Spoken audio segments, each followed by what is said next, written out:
आपल्या महाविद्यालयाच्या IQSC विभागाच्या वतीने सुरू असलेल्या या प्राध्यापक प्रबोधिनी अंतर्गत विचारांची एक मालिका आपण गुंफत आहोत। यामध्ये गेल्या महिन्यापासून सुरू झालेला हा विचारांचा यज्ञ दिनांक 17 तारखेला आपण 14वं विचार पुष्प गुंफलं होतं आणि ते शेवटचं विचार पुष्प प्राध्यापक SM तोरणे सर यांच्या माध्यमातून गुंफलं गेलं। त्यानंतर 22 तारखेला आपल्याकडे कॉन्फरन्स असल्यामुळे आपण थोडा गॅप घेतला आणि मग आज आपण हे 15वं पुष्प गुंफत आहोत। या 15व्या पुष्पाच्या निमित्ताने कार्यक्रमाच्या अध्यक्षस्थानी असले महाविद्यालयाचे प्राचार्य माननीय Bapusaheb doctor SD Sonawane sir, त्याचप्रमाणे ज्यांच्या विचारांच्या माध्यमातून हे 15वं विचार पुष्प गुंफलं जाणार आहे ते आपल्या महाविद्यालयातील अर्थशास्त्र विभागाचे प्राध्यापक माननीय प्राध्यापक KR राऊत सर।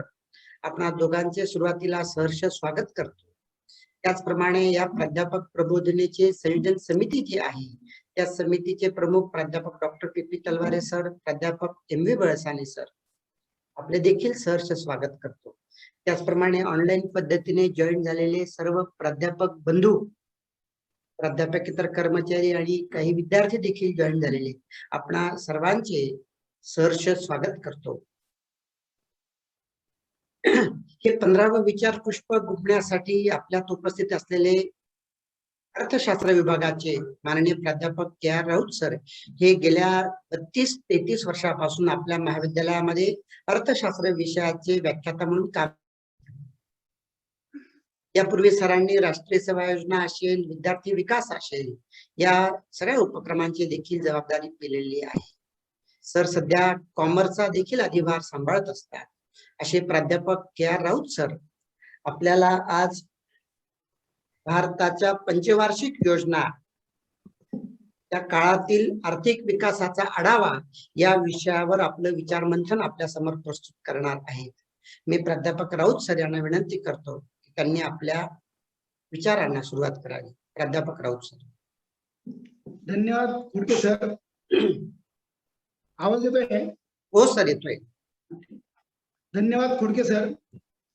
आपल्या महाविद्यालयाचे प्राचार्य आणि प्राध्यापक प्रबोधिनीचे आजच्या कार्यक्रमाचे अध्यक्ष, आम्हा सर्वांचे प्रेरणादायी मार्गदर्शक आदरणीय बापूसाहेब SD सोनवणे सर, IPACचे चेअरमन प्राध्यापक डॉक्टर राम पेटारे सर, प्राध्यापक प्रबोधिनीचे डॉक्टर तलवारे, प्राध्यापक MV बळसाने सर, या कार्यक्रमाचं सर्व सूत्रसंचालन यांनी छानपैकी करतायत ते प्राध्यापक डॉक्टर खोडके सर। या कार्यक्रमाला ऑनलाईन उपस्थित असलेले आपल्या महाविद्यालयाचे सर्व सहकारी प्राध्यापक बंधू, शिक्षकेतर कर्मचारी बंधू भगिनी, कार्यक्रमाला उपस्थित असलेले आपल्या महाविद्यालयातील सर्व विद्यार्थी बंधू भगिनींनो, आपल्या सर्वांचं मनापासून स्वागत करतो।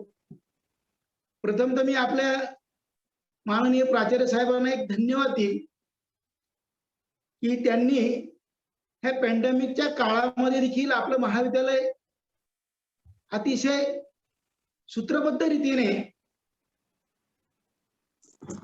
कार्यरत ठेवून अतिशय चांगलं काम प्राध्यापकांकडून करून घेतलं।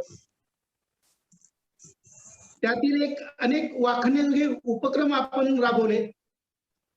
नॅशनल इंटरनॅशनल कार्यशाळा, आपली वृक्ष लागवड आणि त्याचप्रमाणे आतील हा एक प्राध्यापक प्रबोधिनी, हा एक छान उपक्रम, नाविन्यपूर्ण उपक्रम त्यांनी आपल्या महाविद्यालयामध्ये राबविला। त्याबद्दल त्यांचं कौतुक आणि आभार मानणं क्रमप्राप्त आहे। मी त्यांचे आभार मानून मी माझ्या व्याख्यानाला सुरुवात करतो। माझ्या आजच्या व्याख्यानाचा विषय आहे भारताच्या पंचवार्षिक योजना काळातील आर्थिक विकासाचा आढावा। स्वातंत्र्यपूर्व आणि स्वातंत्र्यानंतर या दोन कालखंडामध्ये भारतीय अर्थव्यवस्थेचा तुलनात्मक अभ्यास आपण केल्यानंतर आपल्याला 1947 ला 15 ऑगस्टला भारताला स्वातंत्र्य मिळालं. आणि स्वातंत्र्य मिळाल्यानंतर भारतीय अर्थव्यवस्थेच्या आजच्या आर्थिक स्थितीचा जर आपण आढावा पाहिला तर आज आपण भारतीय अर्थव्यवस्था विकासाच्या दिशेने मार्गक्रमण करत असताना आपण एक उड्डाण अवस्थेमध्ये झेप घेत आहोत. परंतु ही झेप 1947 पूर्वी स्वातंत्र्य मिळवण्याच्या अगोदर भारतीय अर्थव्यवस्थेचं चित्र कशा प्रकारचं होतं याची माहिती आपल्याला मिळाली पाहिजे. याचं ज्ञान याचं आपल्याला या ठिकाणी आकलन झालं पाहिजे. म्हणजे आपण नंतर केलेलं यश, मिळालेलं यश, केलेली प्रगती याचं आपल्याला मूल्यमापन करणं सोपं जाईल. स्वातंत्र्यपूर्व काळामध्ये ब्रिटिशांची सत्ता भारतावर होती आणि जवळपास 150 वर्ष भारतावर ब्रिटिशांनी राज्य केलं. आणि हे राज्य करत असताना ब्रिटिशांनी भारतीय अर्थव्यवस्थेचं शोषण केलं आणि आपल्याला 15 ऑगस्ट 1947 ला स्वातंत्र्य दिलं. परंतु त्याच वेळेला ब्रिटिशांनी स्वातंत्र्य देताना आपल्यामध्ये अखंड हिंदुस्थानची फाळणी झाली. द्विराष्ट्रवादाचा सिद्धांताचा प्रत्यय आला. 14 ऑगस्ट 1947 ला हिंदुस्थानचं विघटन झालं. पाकिस्तान नावाचं वेगळं राष्ट्र जगाच्या पाठीवर निर्माण झालं आणि अखंड हिंदुस्थानातून भारत आणि पाकिस्तान वेगळं राष्ट्र निर्माण झालं. आणि ती पार्श्वभूमी लक्षात घेतल्यानंतर आपल्याला स्वातंत्र्याचं जे यश आहे, स्वातंत्र्याबद्दल आपल्याला जी आत्मीयता आहे ती आपल्याला पाहते. भारताची फाळणी झाली आणि त्यावेळेला फाळणीच्या वेळेला, स्वातंत्र्याच्या वेळेला अनेक समस्या निर्माण झालेल्या होत्या. फाळणीमुळे लोकसंख्येची वाटणी झाली, फाळणीमुळे जमिनीची वाटणी झाली आणि पाकिस्तानच्या वाटेला सुपीक भूप्रदेश गेला. जेवढा भूप्रदेश जमीन पाकिस्तानच्या वाट्याला गेली त्या मानाने लोकसंख्या कमी गेली. त्याच काळामध्ये स्वातंत्र्याच्या समयी देशामध्ये अन्नधान्याची टंचाई प्रचंड प्रमाणात होती. देशातील जनता जवळजवळ 70 ते 80% जनता, बहुतांश जनता निरक्षर होती आणि भारतीय अर्थव्यवस्था मागासलेली होती. अशा प्रकारे सर्व चित्र 1947च्या स्वातंत्र्य समयीच्या वेळेस आपल्या पदरी पडलेलं होतं.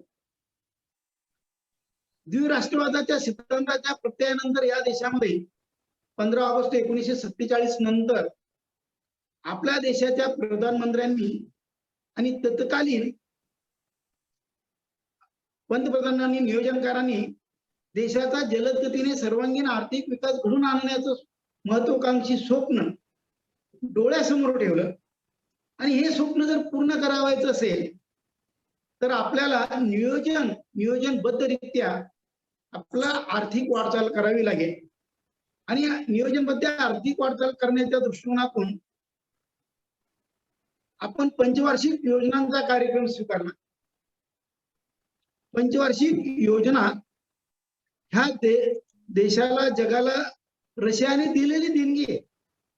सर्वात प्रथमतः जगामध्ये रशियाने पंचवार्षिक योजनेच्या माध्यमातून आर्थिक विकास घडून आणता येतो अशा प्रकारचं प्रतिमान, अशा प्रकारचं मॉडेल जगासमोर ठेवलं. आणि आपणही रशियाकडून पंचवार्षिक योजनेचं मॉडेल स्वीकारलं. रशियामध्ये 1928 ला साधारणतः पंचवार्षिक योजना सुरू झाल्या. स्वातंत्र्यपूर्व काळामध्ये देखील आपल्या देशाचा आर्थिक विकास घडून आणण्याच्या दृष्टिकोनातून अनेक योजना तयार करण्यात आल्या होत्या.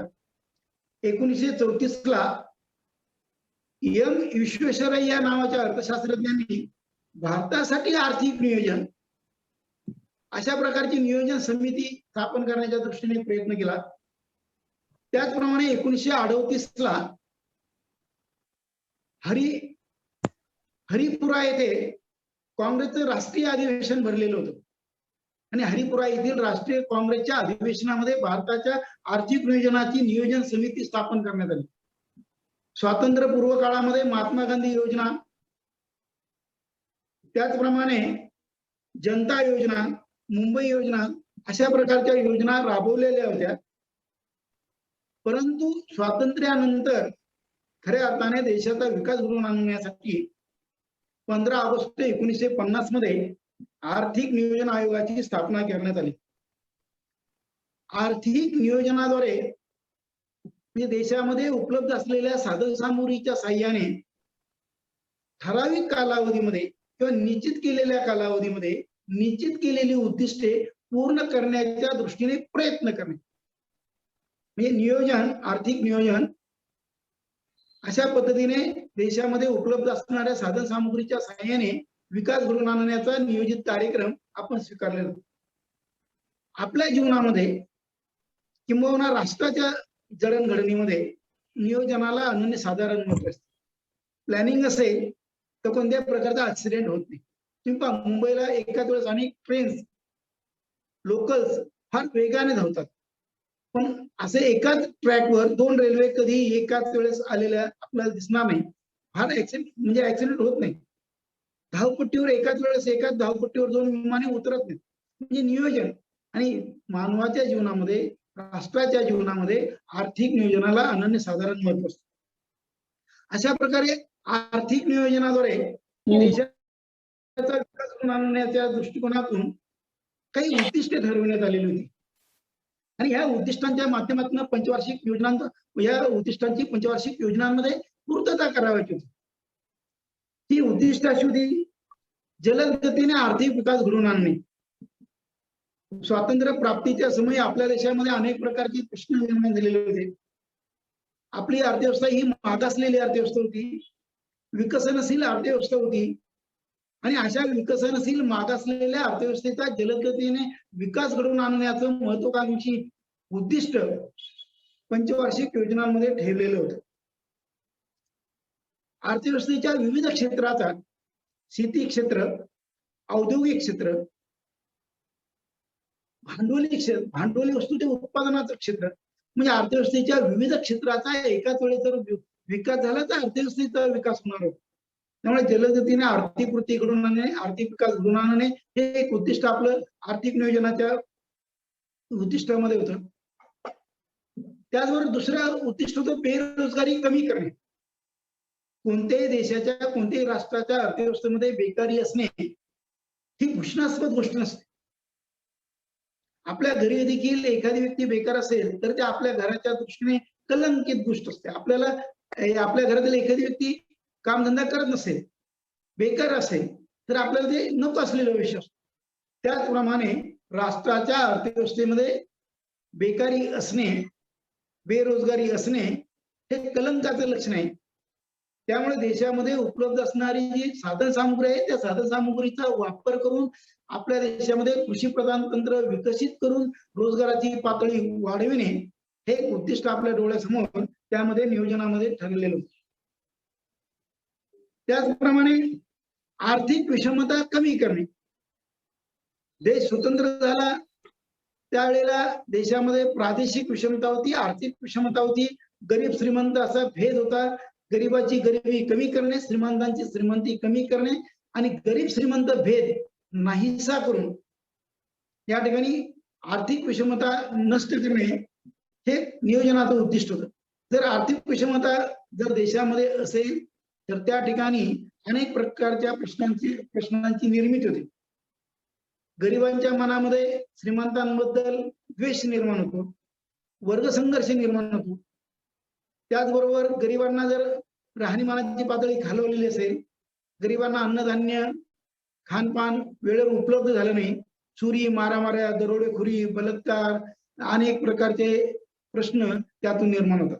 आणि त्यामुळे नियोजनकर्त्यांनी जाणीवपूर्वक आर्थिक विषमता कमी करण्याचं उद्दिष्ट आर्थिक नियोजनामध्ये ठेवलेलं होतं. त्याचप्रमाणे स्वावलंबन निर्माण करणे. आत्मनिर्भर अर्थव्यवस्था किंवा स्वावलंबी अर्थव्यवस्था हे नियोजनकाराचं एक स्वप्न होतं.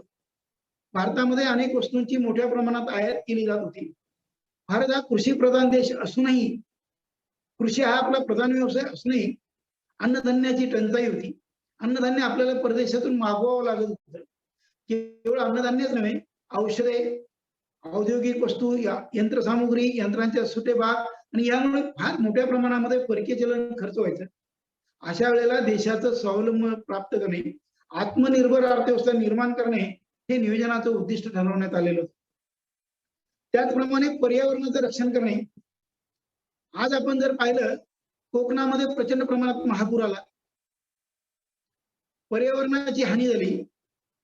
पर्यावरणाचं रक्षण केलं नाही तर देशामध्ये वेगवेगळ्या संकट समस्या निर्माण होतील आणि देशामध्ये नैसर्गिक साधनसामुग्रीचा वापर करत असताना अमर्यादितरित्या न होता आर्थिक विकासाला देशात उपलब्ध असणारी नैसर्गिक साधनसामुग्री वापरताना पर्यावरणाची हानी होणार नाही, पर्यावरणाचा समतोल ढासळणार नाही, याची काळजी घेणं हे नियोजनाचं एक उद्दिष्ट होतं. आणि त्याचबरोबर प्रादेशिक असमतोल दूर करणे. संपूर्ण देशामध्ये जी वेगवेगळी घटक राज्य आहेत, त्या वेगवेगळ्या घटक राज्यांमध्ये काही घटक राज्य विकासाच्या दृष्टीने फार पुढे गेलेले आहेत, आर्थिकदृष्ट्या विकसित घटक राज्य आहेत, परंतु पूर्वांचलाकडील मेघालय, मणिपूर, हिमाचल प्रदेश अशी काही घटक राज्य आहेत नॉर्थ की ह्या घटक राज्यांचा आर्थिक विकास कमी झालेला आहे, प्रादेशिक असमतोल निर्माण झालेला आहे आणि प्रादेशिक असमतोल राष्ट्रवादाला हा हानिकारक असतो. त्यामुळे प्रादेशिक असमतोल दूर करणे हा देखील आर्थिक नियोजनाचा एक उद्दिष्ट मानण्यात आलं. अशा प्रकारच्या आर्थिक नियोजनाची उद्दिष्टे डोळ्यासमोर ठेवून नियोजनकारांनी आपल्या देशामध्ये आर्थिक नियोजन आयोगाची स्थापना 15 मार्च 1950 ला केली आणि आपण पहिली पंचवार्षिक योजना राबवण्याच्या दृष्टिकोनातून तयारी केली. पहिल्या पंचवार्षिक योजनेचा कालावधी 1 एप्रिल 1951 ला पहिली पंचवार्षिक योजना सुरू झाली आणि 31 मार्च 1956 हा पहिल्या पंचवार्षिक योजनेचा कालावधी होता. त्या काळामध्ये नियोजन मंडळाचे अध्यक्ष होते पंडित जवाहरलाल नेहरू आणि नियोजन मंडळाचे उपाध्यक्ष होते गुलजारीलाल नंदा. पहिल्या पंचवार्षिक योजनेचं जे मॉडेल होतं त्या काळातील हिरॉल्ड आणि डोमर नावाचे प्रसिद्ध अर्थशास्त्रज्ञ होते, त्यांच्या विचारावर आधारलेलं ते मॉडेल, ते प्रतिमान तयार करण्यात आलेलं होतं. या योजनेमध्ये आर्थिक विकासाच्या वाढीचा वेग 2.9% ठरविण्यात आलेला होता. आपल्याला ही योजना सुरुवात करताना रन करत असताना या योजनेची काही वैशिष्ट्ये होती. पहिल्या पंचवार्षिक योजनेच्या अगोदर काही काळ भारत पाक फाळणी झालेली होती, त्यामुळे अन्नधान्याची मोठ्या प्रमाणात टंचाई निर्माण झालेली होती आणि म्हणून योजनाकारांनी पहिल्या पंचवार्षिक योजनेमध्ये शेतीला अग्रक्रम देण्यात आलेला. भारत हा कृषी प्रधान देश आहे. भारतामध्ये कृषीच्या माध्यमातून संपूर्ण अर्थव्यवस्थेचा विकास घडवून आणता येईल आणि हे योजनाकारांनी हेरलं आणि पहिल्या पंचवार्षिक योजनेमध्ये शेतीला अग्रक्रम दिला गेला. शेतीसाठी जलसिंचन आणि ऊर्जा या गोष्टीला अग्रक्रम देण्यात आला. या योजनेच्या काळामध्ये 1954 मध्ये समाजवादी समाज रचनेचा आपण स्वीकार केला. भारतीय राज्यघटनेच्या सरनाम्यामध्ये समाजवादी समाज रचना प्रस्थापित करणे, निर्माण करण्याचं उद्दिष्ट आपण डोळ्यासमोर ठेवलेलं होतं आणि 1954 मध्ये समाजवादी समाज रचना स्वीकारण्यात आलेली होती. या योजनेचे एक वैशिष्ट्य असं होतं, पहिलीच योजना होती, अनुभव कमी होता आणि त्यासाठी लागणारी आर्थिक खर्चाची तरतूद ही 2378 कोटी रुपये केली गेली होती, परंतु प्रत्यक्षातील खर्च तरतूद केलेल्या खर्चापेक्षा प्रत्यक्षातील खर्च कमी होता. या योजना काळामध्ये काही प्रकल्प हाती घेण्यात आलेले होते. 1951 मध्ये सिंद्री येथे सार्वजनिक क्षेत्रातील पहिला खत कारखाना सुरू करण्यात आलेला. म्हणजे या ठिकाणी सिंद्रीला सार्वजनिक क्षेत्रातील पहिला खत कारखाना सुरू करण्यात आलेला. शेतीपूरक खत कारखाना देशामध्ये सुरू करण्यात आला. 1951 ला चित्तरंजन येथे रेल्वेचे डबे तयार करण्याचा कारखाना सुरू करण्यात आला. 1952 ला सांगली जिल्ह्यातील कोयना डॅम धरण कोयना प्रकल्प सुरू केलेला होता. 1953 ला HMT Hindustan machine tools limited याची स्थापना केली. 1954 ला कोसी खुर्द प्रकल्प सुरू केले. 1954 ला पेरंबूर येथे रेल्वेच्या डब्यांची निर्मिती करणारा पुन्हा कारखाना सुरू करण्यात आला. 1954 ला हिंदुस्थान अँटीबायोटिक्स पुणे पिंपरी येथे स्थापन करण्यात आली. 1955 ला दामोदर खोरे योजना सुरू करण्यात आली. भाकरा नागर प्रकल्प, सतलज नदीवर भाकरा नागर प्रकल्प सुरू करण्यात आला. नेपानगर येथे वृत्तपत्र साठी लागणारा कागद निर्मितीचा कारखाना सुरू करण्यात आला. अशा प्रकारे पहिल्या पंचवार्षिक योजनेमध्ये अनेक महत्वाकांक्षी प्रकल्प सुरू झाले होते. त्याचबरोबर या काळामध्ये इतरही महत्वाचे काही प्रकल्प कार्यक्रम सुरू होते. या काळामध्ये 1951 ला पहिली जनगणना, भारताची सार्वजनिक स्वातंत्र्यानंतरची पहिली जनगणना देशामध्ये राबवण्यात आली. 2 ऑक्टोबर 1952 ला राष्ट्रीय कुटुंब नियोजन कार्यक्रम सुरू करण्यात आलेला होता. त्याच वेळेला देशामध्ये अखिल भारतीय हातमाग बोर्ड आणि खादी आणि ग्राम उद्योग बोर्डची स्थापना करण्यात आली. या काळामध्ये आणखी एक महत्वाचं पाऊल देशाने उचललं. भारतीय औद्योगिक पत व गुंतवणूक महामंडळाची स्थापना केली. अशा रीतीने पहिली पंचवार्षिक योजना आपल्याला राबवण्यात आली. योजनेमध्ये पूर्ण करताना आपण त्या योजनेचं यशापैकी जर आपण पाहिलं तर आपल्याला पहिल्या पंचवार्षिक योजनेमध्ये काही अनुभव नसताना अपेक्षित यश मिळालं आणि यामुळे हुरूप येऊन दुसरी पंचवार्षिक योजना सुरू झाली आणि 1 एप्रिल 1956 ला ते 31 मार्च 1961 अशा कालावधीमध्ये दुसरी पंचवार्षिक योजना देशाच्या विकासाच्या दृष्टिकोनाने तयार करण्यात आली. पहिल्या पंचवार्षिक योजनेमध्ये शेती क्षेत्राला अग्रक्रम देण्यात आला. जर आपण देशाच्या आर्थिक विकासासाठी फक्त शेती क्षेत्रावर अवलंबून राहिलो तर आपला आर्थिक विकासाचा वेगही कमी होईल आणि विकास एकांगी होईल हे योजनाकारांच्या लक्षात आलं आणि योजनाकारांनी शेती बरोबरच औद्योगिक विकास, मूलभूत व अवजड उद्योगांचा विकास सुरू केला आणि दुसऱ्या पंचवार्षिक योजनेमध्ये जड व मूलभूत उद्योगांना चालना देण्याच्या दृष्टिकोनातून अग्रक्रम देण्यात आला. ही योजना PC महालनोबिस नावाच्या अर्थशास्त्रज्ञाच्या विचारावर आधारलेली होती. या काळामध्ये पंडित जवाहरलाल नेहरू नियोजन मंडळाचे अध्यक्ष आणि VT कृष्णमचारी हे नियोजन मंडळाचे उपाध्यक्ष होते. या योजनेमध्ये पंचवार्षिक योजनेमध्ये 5 वर्षांमध्ये 4.5% देशाचा आर्थिक विकास घडवून आणण्याचं निश्चित करण्यात आलेलं होतं. या योजनेचं उपनाव नेहरू महालनोबिस अशा प्रकारे ठेवण्यात आलेलं होतं. या योजनेमध्ये 5 वर्षाच्या प्रत्येक वर्षामध्ये 7.5% दराने आर्थिक विकास घडवून आणणे अपेक्षित होतं. जड व मूलभूत उद्योगांची स्थापना करून औद्योगिकरणाला चालना देणे हा दृष्टिकोन डोळ्यासमोर ठेवण्यात आलेला होता. 10 ते 12 लाख लोकांना रोजगार उपलब्ध करून देणे, दुसऱ्या पंचवार्षिक योजनेमध्ये रोजगार उपलब्ध करून देण्याच्या दृष्टीने या ठिकाणी लक्ष ठरवण्यात आलं. समाजवादी समाज रचनेचं तत्व हे आर्थिक नीतीचं तत्व असलं पाहिजे अशा प्रकारे या ठिकाणी लक्ष ठरवण्यात आलं. या योजना काळामध्ये अनेक महत्वाचे प्रकल्प हाती घेण्यात आले. रशियाच्या मदतीने आपण भिलाई प्रकल्प सुरू केला. पश्चिम जर्मनीच्या मदतीने रूरकेला या ठिकाणी पोलाद प्रकल्प सुरू झाला. ब्रिटनच्या मदतीने दुर्गापूर येथे पोलाद प्रकल्प सुरू झाला. नानगल येथे खत कारखाना सुरू झाला.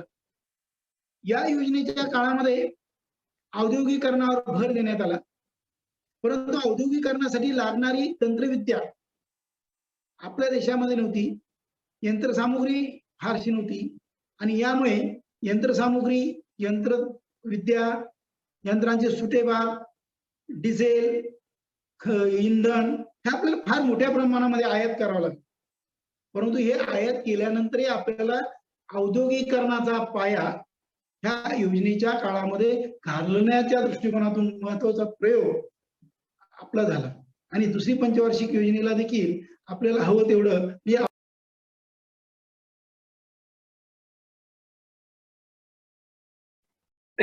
राऊत सर, तुमचा माईक बंद झाला.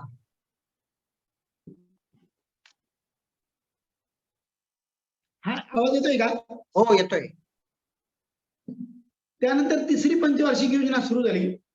तिसरी पंचवार्षिक योजनेचा कालावधी 1 एप्रिल 1961 ते 31 मार्च 1956 अशा प्रकारचा तिसऱ्या पंचवार्षिक योजनेचा कालावधी होता. पहिल्या 2 पंचवार्षिक योजनेचा अनुभव डोळ्याशी होता, पाठीशी होता आणि केवळ शेतीचा किंवा केवळ औद्योगिकरणाला अग्रक्रम दिला तर आर्थिक विकासाचा गाडा जलद गतीने जाणार नाही. आणि त्यामुळे तिसऱ्या पंचवार्षिक योजनेमध्ये शेती आणि औद्योगिकरण यावर भर देण्यात आलेलं होतं, यावर अग्रक्रम देण्यात आलेलं होतं.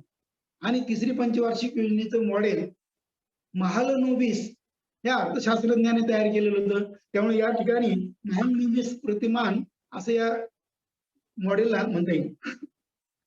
पंडित जवाहरलाल नेहरू नियोजन मंडळाचे अध्यक्ष होते, परंतु या काळामध्ये पंडित जवाहरलाल नेहरू नंतर लाल बहादूर शास्त्री या देशाचे पंतप्रधान झाले. लाल बहादूर शास्त्री आणि पंडित नेहरू नियोजन मंडळाचे अध्यक्ष होते आणि उपाध्यक्ष होते अशोक मेहता. तर या योजना काळामध्ये काही महत्वाचे उपक्रम हाती घेण्यात आलेले होते. शेती क्षेत्राचा विकास घडवून आणण्यासाठी इंटेन्सिव्ह ऍग्रिकल्चर एरिया प्रोग्राम राबविण्यात आला. शेती क्षेत्राचा विकास घडवून आणण्याचं सर्वात महत्वाचं कारण शेती क्षेत्रामध्ये उत्पादित होणाऱ्या शेतमालाला त्याच्या उत्पादन खर्चाच्या आधारावर भाव मिळाला पाहिजे, आधारभूत किंमत मिळाली पाहिजे. आणि यासाठी कृषी मूल्य आयोगाची स्थापना दातवाला यांच्या अध्यक्षतेखाली करण्यात आलेली होती. 1964 मध्ये IDBI त्याचप्रमाणे युनिट ट्रस्ट ऑफ इंडियाची स्थापना तिसऱ्या पंचवार्षिक योजनेत केली. या योजनेमध्ये आर्थिक विकासासाठी आवश्यक असणारं वातावरण निर्माण करण्यामध्ये आपल्याला थोडं अपयश आलं. याचं कारण असं, या काळामध्ये 1962ला चीनने आपल्यावर आक्रमण केलं. भारत चीन युद्ध झालं. त्या युद्धामध्ये भारताचा पराभव झाला. त्यामुळे भारतीय अर्थव्यवस्था थोडी मागे सरकली. चीनच्या आक्रमणानंतर 1965ला पाकिस्तानने आक्रमण केलं आणि पाकिस्तानचं बरोबर युद्ध झालं. त्याचबरोबर त्या काळामध्ये निसर्ग आपल्यावर कोपला, पर्जन्यमान फार म्हणावं तसं पाऊसमान नव्हता आणि भीषण दुष्काळ पडला. अन्नधान्याची प्रचंड टंचाई निर्माण झाली. आणि तिसऱ्या पंचवार्षिक योजनेमध्ये 2 पंचवार्षिक योजनांमध्ये जेवढं यश आपल्याला प्राप्त झालेलं होतं तशा प्रकारचं यश तिसऱ्या पंचवार्षिक योजनेमध्ये आपल्याला मिळालं नाही. भारत चीन युद्ध, हिंदी चीनी भाई भाई आणि चीनने आपला घात केला. त्यांनी आपल्यावर आक्रमण केलं. आक्रमणाच्या मानसिकतेतून सुटतो न सुटतो ते पाकिस्तानचं आक्रमण झालं. अन्नधान्याची टंचाई निर्माण झाली आणि या ठिकाणी भीषण दुष्काळ पडला. आणि या सर्व पार्श्वभूमीवर आपण 3 पंचवार्षिक योजना राबविल्यानंतर आपण पंचवार्षिक योजना राबवण्यासाठी आता सुट्टी देण्यात आली. आपण पंचवार्षिक योजना राबवण्याला सुट्टी देण्यात आली आणि त्याऐवजी वार्षिक योजना स्वीकारण्यात आली. चौथी पंचवार्षिक योजना राबवण्याच्या दृष्टिकोनातून आवश्यक असणारं वातावरण, पोषक वातावरण नसल्या कारणामुळे एका वर्षासाठी एक योजना म्हणजे वार्षिक योजनांचा कार्यक्रम स्वीकारला. 1966-67 ला एक योजना केली, परंतु आपण एका वर्षामध्ये अर्थव्यवस्था सुधारू शकलो नाही. त्यामुळे 66-67, 67-68, 68-69 हे 3 वर्षामध्ये 3 वार्षिक योजना आपण राबवल्या. वार्षिक योजना 3 राबवल्या. त्यामध्ये आपण भारतीय अर्थव्यवस्था थोड्या प्रमाणामध्ये सुदृढ करण्याचा प्रयत्न केला आणि 31 मार्च 1969 मध्ये पर्यंत आपली वार्षिक योजना टिकल्या. परंतु या सुट्टीच्या कालावधीमध्ये आपण चौथी पंचवार्षिक योजना निर्माण करण्याच्या दृष्टीने चौथी पंचवार्षिक योजना सुरू करण्याच्या दृष्टिकोनातून पोषक वातावरण निर्माण केलं. त्या वार्षिक योजनांच्या कालावधीमध्ये आपण चौथी पंचवार्षिक योजना रन करण्याच्या दृष्टिकोनातून 1966 ला भारतीय रुपयाचं अवमूल्यन केलं. महत्वपूर्ण घटना देशाच्या इतिहासामध्ये घडली. 36.5% भारतीय रुपयाचं अवमूल्यन झालं आणि या अवमूल्यन झाल्यामुळे बऱ्यापैकी परकीय चलनाच्या गंगाजळीचा प्रश्न सुटला. परकीय चलनाची गंगाजळी आपली सुदृढ झाली, किंमत पातळी स्थिर झाली, व्यवहार तोलामध्ये सुधारणा झाली आणि या सगळ्यांमुळे चौथी पंचवार्षिक योजना राबवण्याच्या दृष्टिकोनातून आपल्याला तयारी करण्यास वाव मिळाला. आणि चौथी पंचवार्षिक योजना 1 एप्रिल 1969 ते 31 मार्च 1974 या कालावधीमध्ये पुढची चौथी पंचवार्षिक योजना राबवली. आपण 3 पंचवार्षिक योजना राबविल्या. शेती क्षेत्राला पहिल्या पंचवार्षिक योजनेत अग्रक्रम, दुसऱ्या पंचवार्षिक योजनेमध्ये उद्योगांना अग्रक्रम, तिसऱ्या पंचवार्षिक योजनेमध्ये शेती आणि उद्योग, आणि यातून आपण आपल्या देशाच्या अर्थव्यवस्थेचं स्वावलंबन यावर अग्रक्रम दिला गेला.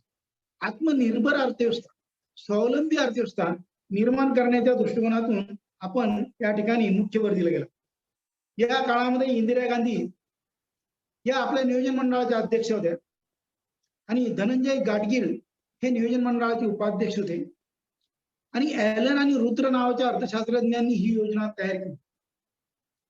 ह्या योजनेचं घोषवाक्य आर्थिक स्थैर्यासह आर्थिक विकास घडवून आणणे.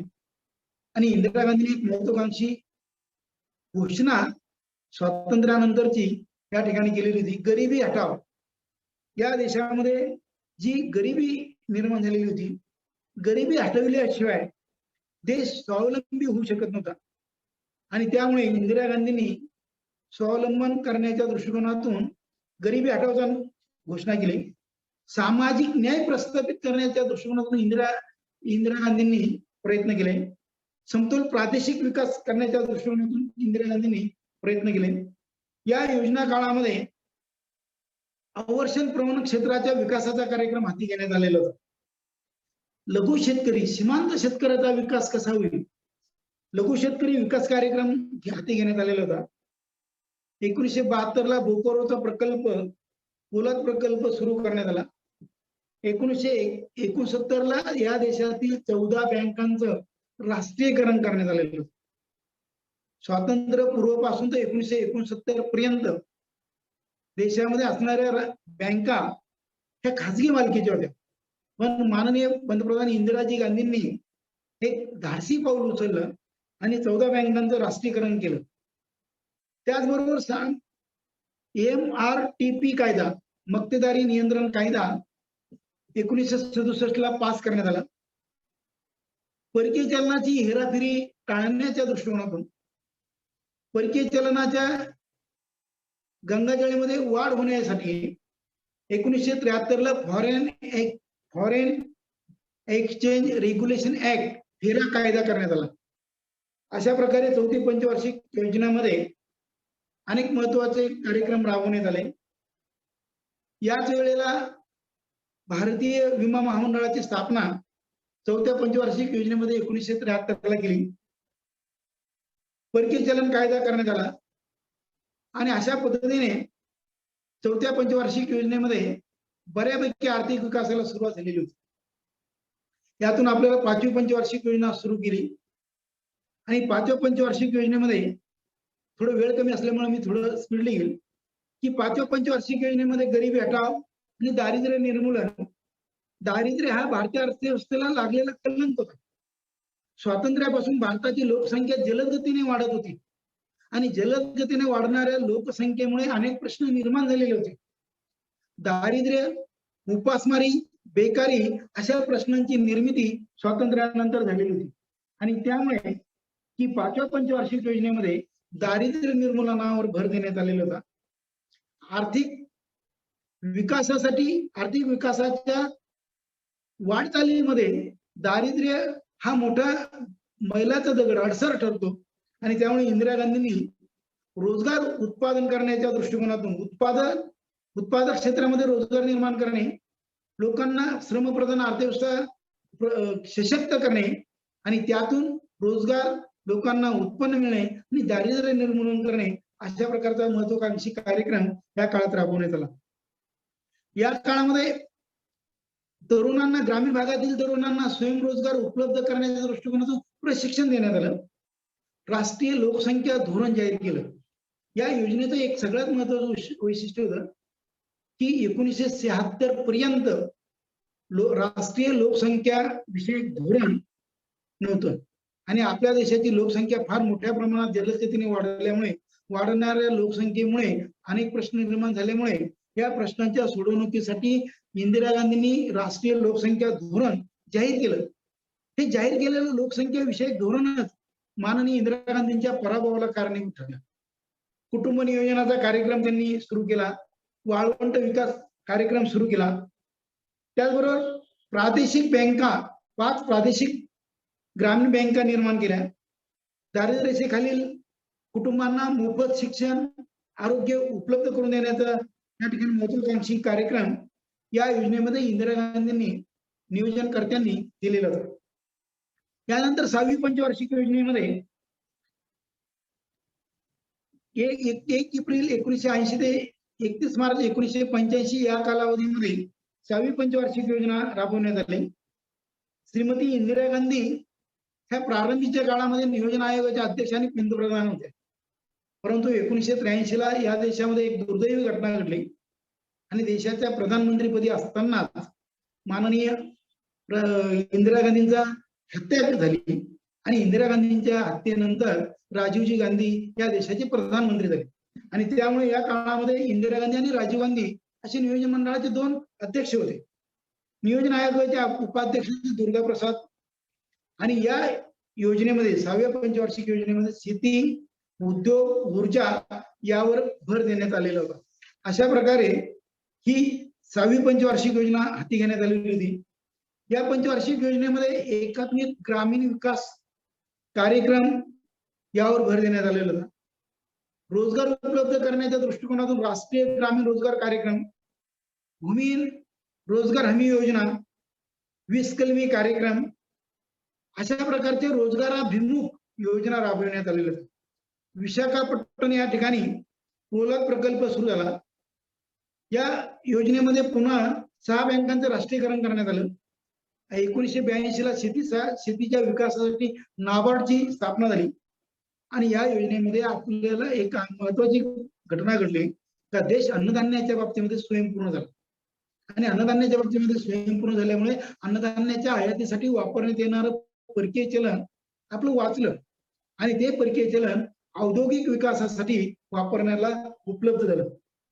7वी पंचवार्षिक योजना या ठिकाणी 7वं पंचवार्षिक 1 एप्रिल 1985 ते 1990 या कालावधीमध्ये ही 7वी पंचवार्षिक योजना होती.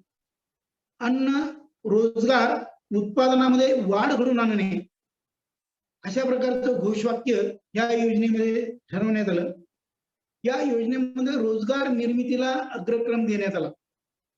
बेकारी कमी करणे आणि रोजगार निर्मिती करणे, रोजगारामध्ये वाढ घडवून आणणे अशा प्रकारची योजना त्या योजनाकर्त्यांनी राबवली आणि त्यामुळे आयटी क्षेत्र, त्याच काळामध्ये आयटी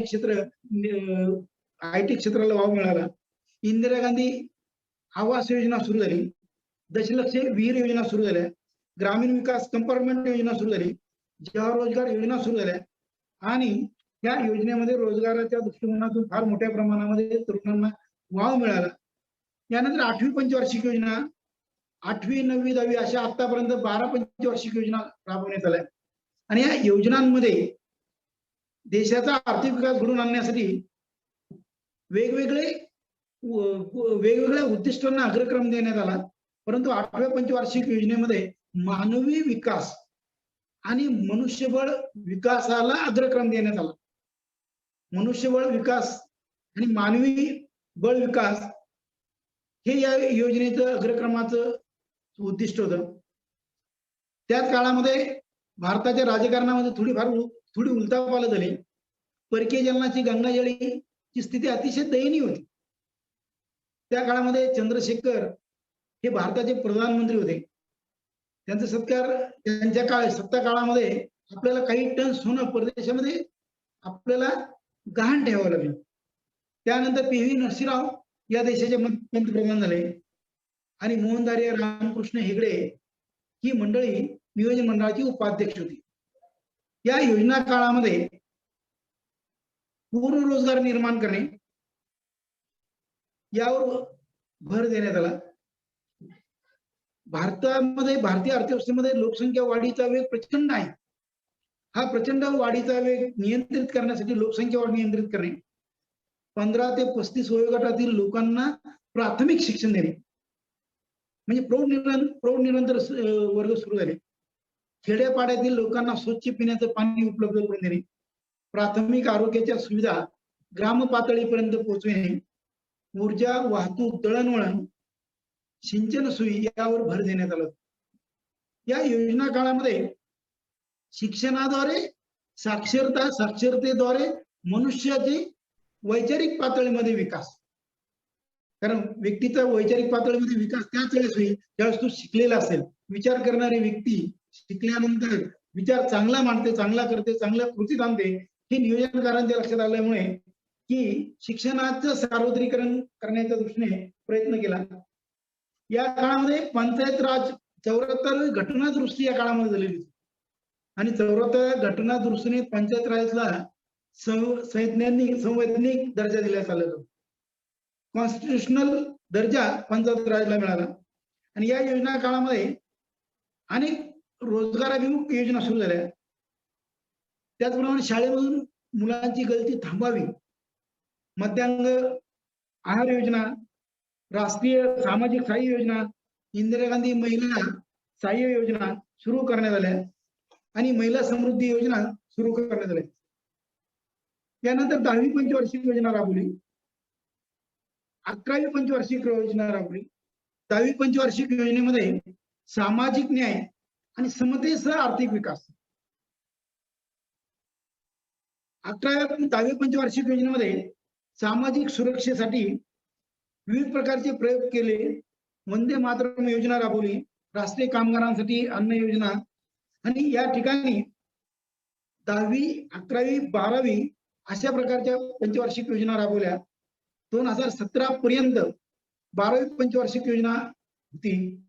या पंचवार्षिक योजनांच्या राबविण्यानंतर आपण जर पंचवार्षिक योजनांचं यश अपयश याचा जर विचार केला तर आपल्याला 1951ला असणारी भारतीय अर्थव्यवस्था डोंगराच्या पायथ्याशी किंबहुना दरीच्या खाली असेल.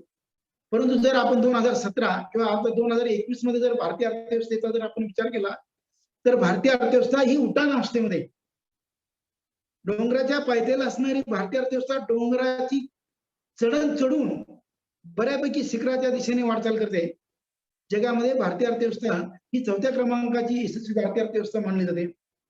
भारत महासत्ता होईल अशा प्रकारचं चित्र भारताच्या राष्ट्रपती महामहिम आदरणीय APJ अब्दुल कलाम साहेबांनी मांडलं. म्हणजे या सर्वांचा जर आपण आढावा जर घेतला तर भारताच्या पंचवार्षिक योजनांचा यशापयशाचा जर आढावा घेतला, काही गोष्टीमध्ये आपल्याला यश मिळालं. आपला जलदगतीने आर्थिक विकास झाला, आपण बेरोजगारी कमी करण्याच्या दृष्टिकोनातून पंचवार्षिक योजनांमध्ये यश मिळालं.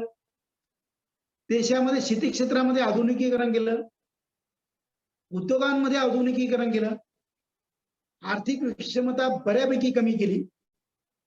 मला आपल्या या संदर्भामध्ये आदरणीय प्राचार्य साहेबांचं म्हणणं नेहमी आठवणीत राहतं की ते नेहमी म्हणतात त्या देशातील गरिबीची व्याख्या करायची कशी, की आदरणीय प्राचार्य साहेब नेहमी असं म्हणतात की रेशन घ्यायला गेलेला मुलगा 2 व्हीलरवर जातो, काय मोटरसायकलीवर गॉगल लावलेला, हातामध्ये 10-15 हजार रुपयाचा मोबाईल घेतो आणि रेशन दुकानामध्ये लाईन लावून 5 किलो रेशन 10 किलो रेशन घेऊन येतो. म्हणजे गरिबांसाठी रेशन, पण रेशन घेताना तो मोटरसायकल, गॉगल, त्याचबरोबर मोबाईल ह्या लक्झरीज वस्तू उपभोगत त्या ठिकाणी जातो. म्हणजे या ठिकाणी आर्थिक विषमता कमी झाल्याचं चित्र निश्चित आपल्याला सांगता येईल. समाजवादी समाज रचना निर्माण झाली, सर्वांना समान संधी, शिक्षणाची समान संधी, रोजगाराची समान संधी, ज्याचं शिक्षण असेल पात्रतेच्या शिक्षणावर त्याला नोकरीची संधी मिळाली आणि समाजवादी समाज रचना निर्माण करण्यामध्ये आपण यशस्वी झालो.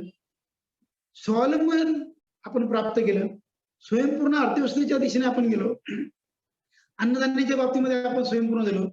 ज्या वस्तू आपण स्वातंत्र्यपूर्व काळात किंवा पहिल्या 3 पंचवार्षिक योजनांपर्यंत ज्या वस्तूची आपण आयात करत होतो, त्या वस्तूंची आयात करण्याऐवजी त्या वस्तू आपण आपल्या देशामध्ये निर्माण करू लागलो. आयात पर्यायीकरण झालं. केवळ आयात पर्यायीकरण होऊन तिथपर्यंतच भागलं नाही. तिथपर्यंत न थांबता आपण आयात थांबवून त्या वस्तू आपल्या देशामध्ये निर्माण करून त्या वस्तू आपण इतर देशांना निर्यात करू लागलो. म्हणजे आपल्या निर्यातीमध्ये देखील वाढ झाली आणि पर्यावरणाचं रक्षण झालं.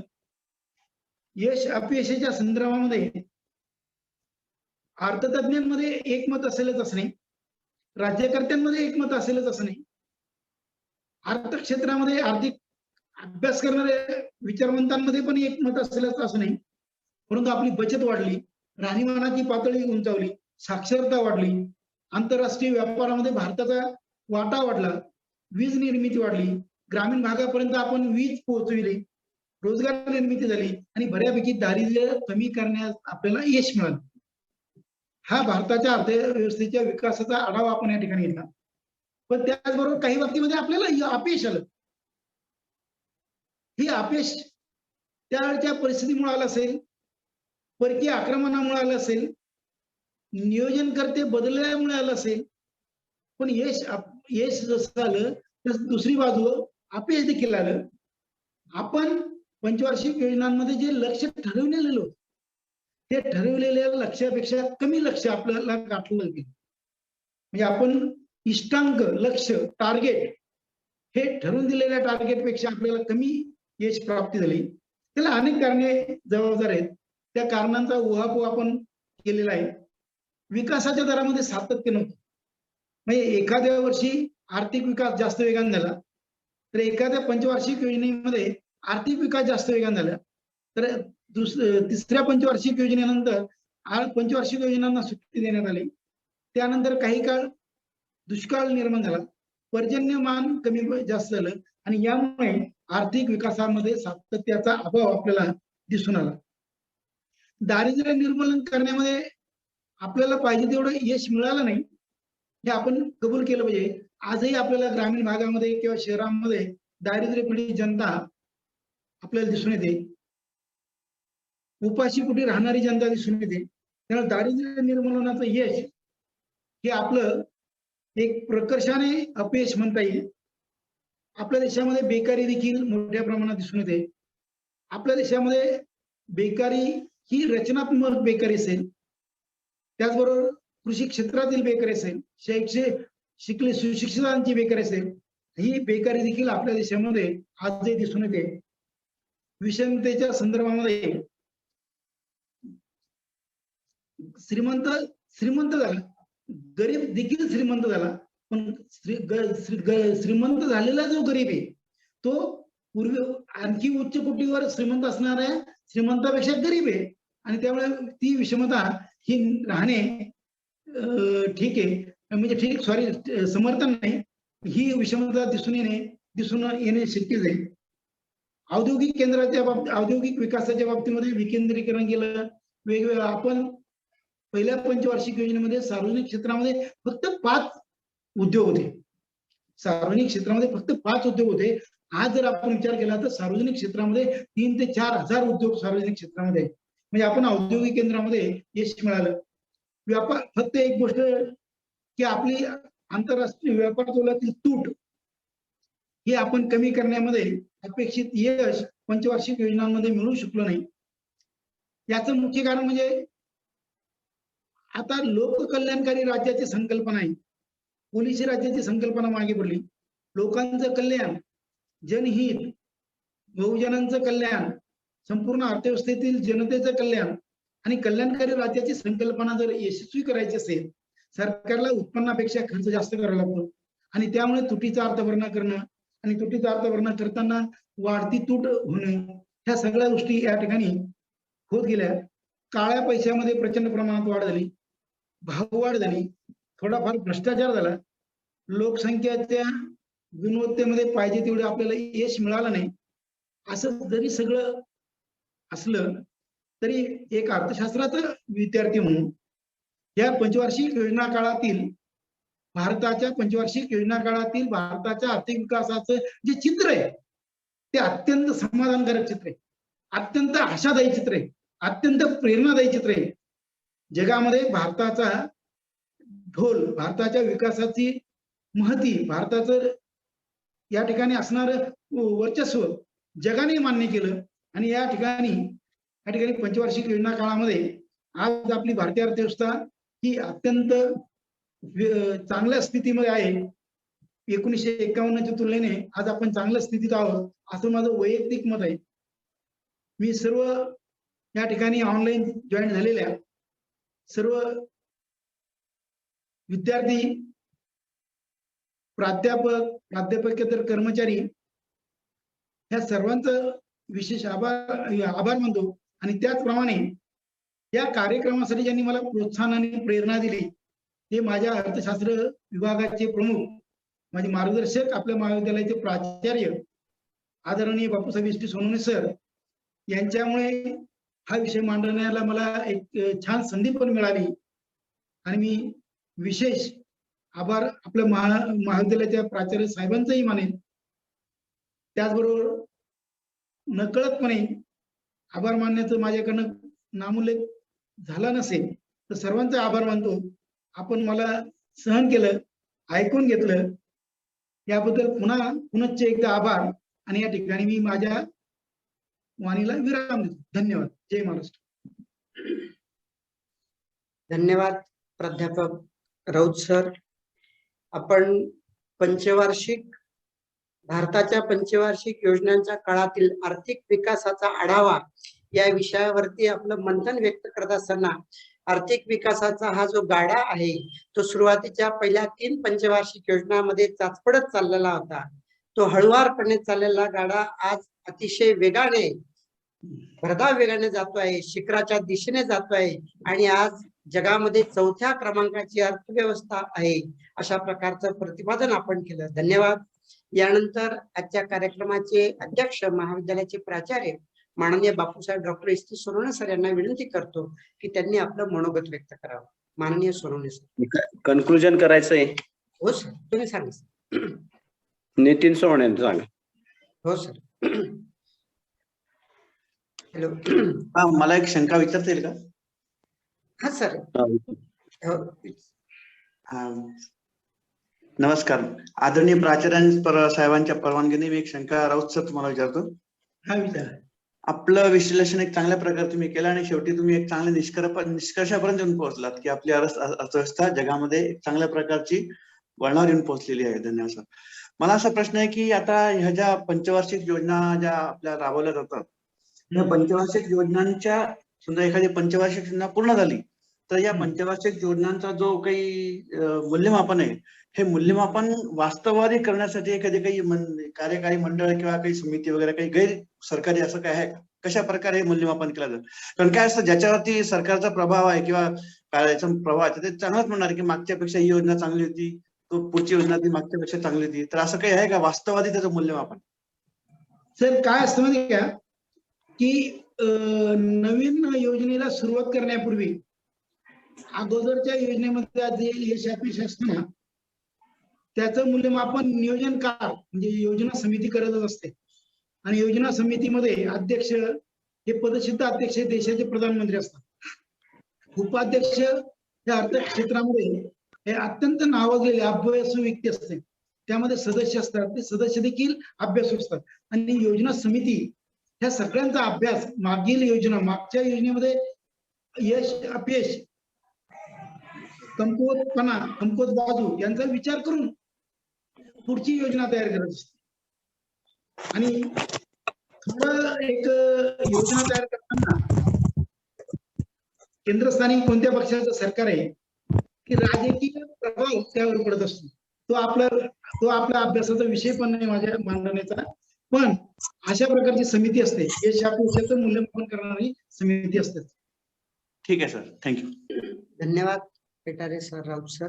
यानंतर माननीय प्राचार्य साहेब यांच्या आदेशान्वये आपण प्राध्यापक राऊत सर यांच्या या विश्लेषणावरती कन्क्लुजन करण्यासाठी, समालोचन करण्यासाठी मी विनंती करतो आपल्या महाविद्यालयातील पदार्थ विज्ञान शाखेचे प्राध्यापक डॉक्टर NB सोनवणे सर यांना. सोनवणे सर.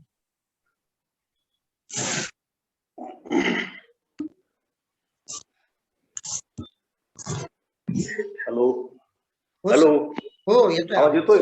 हो सर. आजच्या या प्राध्यापक प्रबोधिनीच्या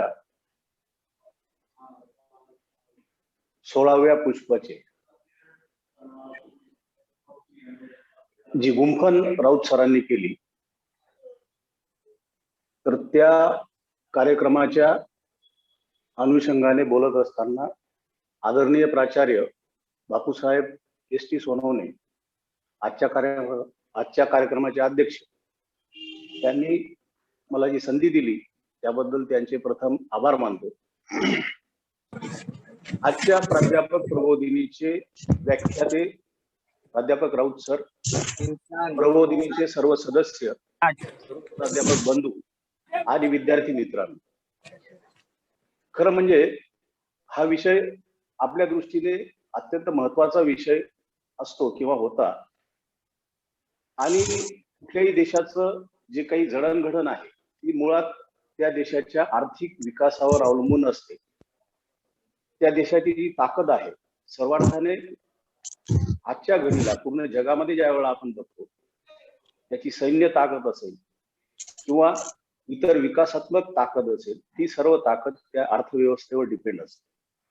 आणि म्हणून अशा अतिशय महत्वाच्या विषयावरती राऊत सर बोलत असताना त्यांनी अतिशय साध्या भाषेमध्ये स्वातंत्र्यपूर्व काळापासून पुढे आणि त्याच्या अगोदर अशा पद्धतीच्या आजपर्यंतच्या संपूर्ण विकासाचा जो आराखडा आहे, जे नियोजन आहे, ते नियोजन कशा पद्धतीने होत गेलं याच्यावरती प्रकर्षाने सर बोलले. मला पण बऱ्याच गोष्टी याच्यात माहित नव्हत्या, पण ज्या साध्या भाषेमध्ये सरांनी वार्षिक आणि प्रत्येक वर्षाप्रमाणे जी मांडणी केली, त्या मांडणीच्या संदर्भामध्ये मला एक सांगायचं असं आहे की त्या वेळेच्या तारखा, वर्ष आणि त्या वेळेचे नियोजन अध्यक्ष जर या कार्यक्रमात विद्यार्थी असतील तर त्यांना निश्चितपणे या गोष्टी तारखेसहित त्या वेळेचे नियोजनाचे अध्यक्ष, पंतप्रधान, उपाध्यक्ष हे सगळं निश्चितपणे कुठेतरी जनरल नॉलेज साठी महत्वाचं आहे. सरांनी स्वातंत्र्यपूर्व आणि स्वातंत्र्यानंतर अर्थव्यवस्थेची मांडणी करत असताना पंचवार्षिक योजना, आपण बऱ्याच वेळा पंचवार्षिक योजना ही ऐकत असतो, पहिली पंचवार्षिक योजना, दुसरी पंचवार्षिक योजना, परंतु प्रत्येक पंचवार्षिक योजनेमध्ये काय काय झालं याचा संपूर्ण उहापोह राऊत सरांनी अत्यंत सुंदर पद्धतीने या संपूर्ण व्याख्यानामध्ये केलेला आहे. पहिली पंचवार्षिक योजनेमध्ये शेतीसाठी जलसिंचन, ऊर्जा या गोष्टी, तर 1951 पासून 1954, 1952 कोयना डॅमची निर्मिती केव्हा झाली, 1952 झाली, हे सुद्धा म्हणजे आपल्याला आज रिवाईज झालं किंवा कळालं. दुसरी पंचवार्षिक योजना शेती उद्योग, तिसरी पंचवार्षिक योजना शेती कृषी मूल्य आयोग, या संपूर्ण याच्यातून 6वी, 7वी, 8वी आणि 12व्या योजनेपर्यंत राऊत सरांनी अत्यंत उत्कृष्ट अशी मांडणी करत आपल्याला जे ज्ञान त्यांनी प्रदान केलेलं आहे. खरं म्हणजे याच्यामध्ये एक थोडासा मला तो प्रश्न होता, विचारणार होतो, परंतु याच्यातच एक औद्योगिकरण ज्या वेळेला देशात सुरू झालं, शेती आणि उद्योग याच्या संदर्भामध्ये सरांनी अतिशय उत्कृष्टपणे मांडणी केली की कशा पद्धतीने बॅलन्स अशा पद्धतीची अर्थव्यवस्था भारताची व्हावी आणि ते बॅलन्स अर्थव्यवस्था पुढे जात असताना देश सर्वांगाने विकासाच्या दृष्टिकोनातून पुढे पुढे मार्गक्रमण करत आहे, अशा पद्धतीचा आशावाद सरांनी मांडला, आपल्याला दिला. त्याबद्दल राऊत सरांचे मी मनपूर्वक आभार मानतो. तसेच आदरणीय आचार्य बापूसाहेब ST सोनवणे यांचे आभार मानतो. सर्व प्राध्यापक बंधू, विद्यार्थी सर्वांचे आभार. थँक्यू. धन्यवाद प्राध्यापक डॉक्टर NB सोनवणे सर. प्राध्यापक राऊत सरांच्या या विचारांवरती आपण आपलं वैयक्तिक मंथन देखील यामध्ये केलं आणि राऊत सरांचं व्याख्यान हे आपल्याला जनरल नॉलेज साठी किती उपयुक्त आहे अशा प्रकारचं मत आपण व्यक्त केलं. धन्यवाद सर. यानंतर कार्यक्रमाचे अध्यक्ष महाविद्यालयाचे प्राचार्य माननीय Bapusaheb doctor ST Sonawane sir. सरजी हो बोला बोला. एक प्रश्न विचारू इच्छितो. हॅलो सर नांद्रे सर एक प्रश्न विचारला. विचारा नांद्रे सर. राऊत सरांनी सगळ्या गोष्टी अतिशय व्यवस्थित मांडल्या. फक्त शेवटचा जो काही त्यांनी आढावा घेतला, औद्योगिकरणावर यश, काळ्या पैशात वाढ आणि भ्रष्टाचाराच्या बाबतीत थोडस मूल्यमापन त्यांचं कमी पडलं असं माझं मत आहे. कदाचित ते खरं असेल, त्यांनी थोडाफार भ्रष्टाचार झाला असं म्हटलं, पण थोडं वास्तववादी जर परीक्षण केलं त्यावेळेस ते कुठल्या पक्षाचा गव्हर्नमेंट पक्ष बोलत नाही मी, पण त्यावेळेस असलेल्या त्या गव्हर्नमेंटच्या सहकार्याने म्हणा, आशीर्वादाने म्हणा किंवा वैयक्तिक भ्रष्टाचार असेल, याची तुलना मात्र बरोबर झाली नाही. थोडस वास्तववादी व्हायला हवी होती.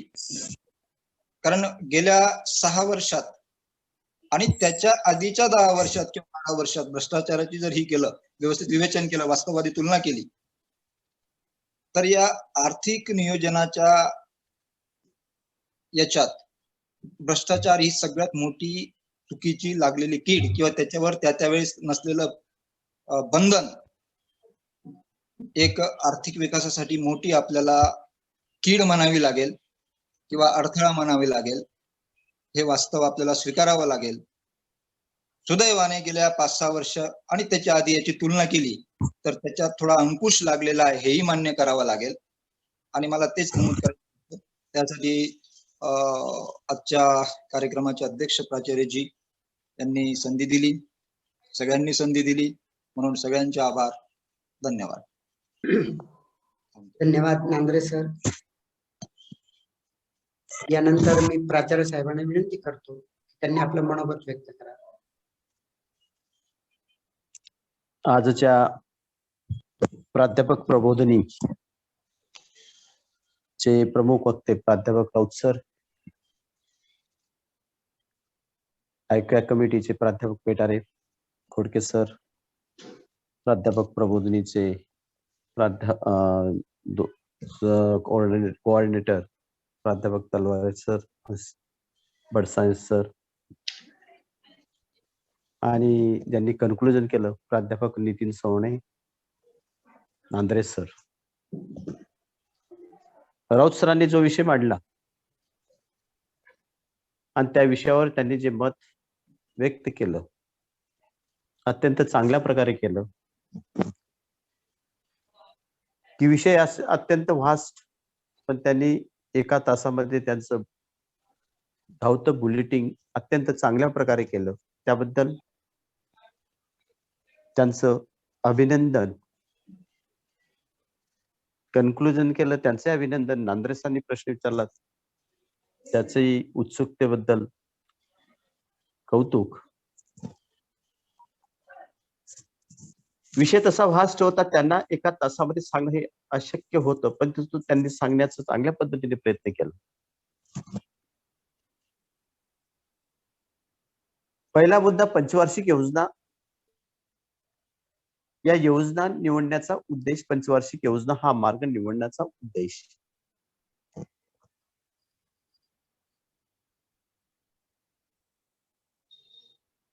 माझ्या काळामध्ये आणि काही प्राध्यापकांनी सुद्धा पाहिलं असेल, एक मध्यंतरी एक पिक्चर आला होता हम 5. अमिताभ बच्चन वगैरे आहेत त्याच्यामध्ये. 5 भाऊ असतात, अत्यंत उन्हात टप्पू असतात, आणि त्या घरामध्ये जी नायिका आहे ती हेमवाली. तर घर कसं सुधारायचं असा प्रश्न तिला पडला. यांना कसं सुधारायचं? सत्य पे सत्ता. सत्य पे सत्ता आहे का? सत्य पे सत्ता. तर अनेक समस्या की इंग्रजांनी 150 वर्ष या देशावर सत्ता केली. काही असे उद्योग होते की त्यांना नाईलाज होता, म्हणून त्यांना या देशामध्ये त्या काळामध्ये त्यांच्या काळामध्ये काही उद्योगधंदे निर्माण करणे भाग होतं. पण भारताचा किंवा हिंदुस्थानाचा विकास व्हावा हे त्यांना कधीही त्यांच्या मनामध्ये किंचितही वाटलं नाही. आणि 150 वर्षांनंतर जेव्हा स्वातंत्र्य भेटतं, आम्ही करायचं काय असं त्यावेळेस राज्यकर्त्यांना नियोजनकारांना प्रश्न पडला. त्यावेळेस ते विकासाचे स्वप्न देशाचे पाहत असताना त्यांना काय करावं, प्रश्न प्रचंड देशामध्ये. 47 ला मध्ये त्या 47, 41 पासून विकास लोकसंख्येच्या वाढीचा वेग वाढायला लागला होता. गरिबी होती, शेती मागासलेल्या पद्धतीने होती, उद्योगधंदे नव्हते, असे अनेक समस्या असून उभ्या होत्या. तर करायचं काय, कोणती समस्या अगोदर सोडावी.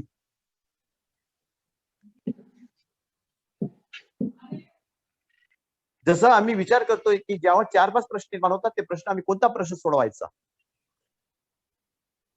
खिशामध्ये 20 रुपये विद्यार्थ्यांना सांगतोय, खिशामध्ये 20 रुपये आहे, नुकतेच कॉलेज सुरू झाले, भूकही प्रचंड लागलीये, हॉटेल जोडून जातोय, गरम गरम भजी निघते, वास येतोय, सकाळ सकाळची वेळ आहे 9 वाजेची, पण वही पण घ्यायची आहे, पुस्तक पण घ्यायचंय, करायचं काय. म्हणून आम्ही प्रश्नांची क्रमवारी लावतो आणि त्या पद्धतीने क्रमवारी लावण्यासाठी खास करून त्यावेळेस नियोजनकारांनी पंचवार्षिक योजना सुरू केल्या. 51 ते 55, 56 ते 61 वगैरे अशा टप्प्याटप्प्याने 5-5 वर्षाच्या पिरियडमध्ये त्या पंचवार्षिक योजनेमध्ये वेगळं टार्गेट, वेगळे काय काय करायला पाहिजे ते उद्दिष्ट घे.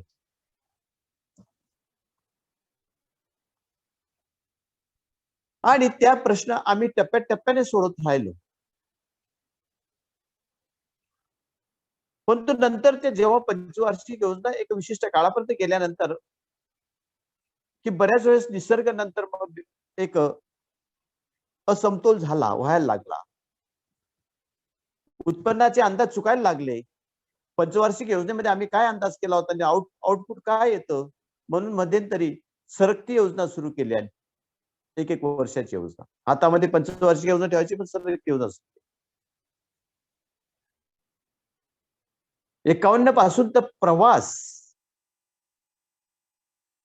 मला याची पण कल्पना आहे. मी बऱ्याचदा बोलतो, हिरोशिमा आणि नागासाकीवर जेव्हा बॉम्ब टाकला होता, जपानमध्ये जेव्हा बॉम्ब, तेव्हा जपान नेस्त नाबूद झाला होता, पण 10 वर्षामध्ये अत्यंत ताठमानेने जपान उभा राहिला. भारतात एकेकाळी सोन्याचा दुर्निक होता, नैसर्गिक संपत्ती प्रचंड प्रमाणात होती, पण तंत्रज्ञान तेवढं डेव्हलप नव्हतं, कार्यक्षमतेने त्याचा वापर केला जात नव्हता,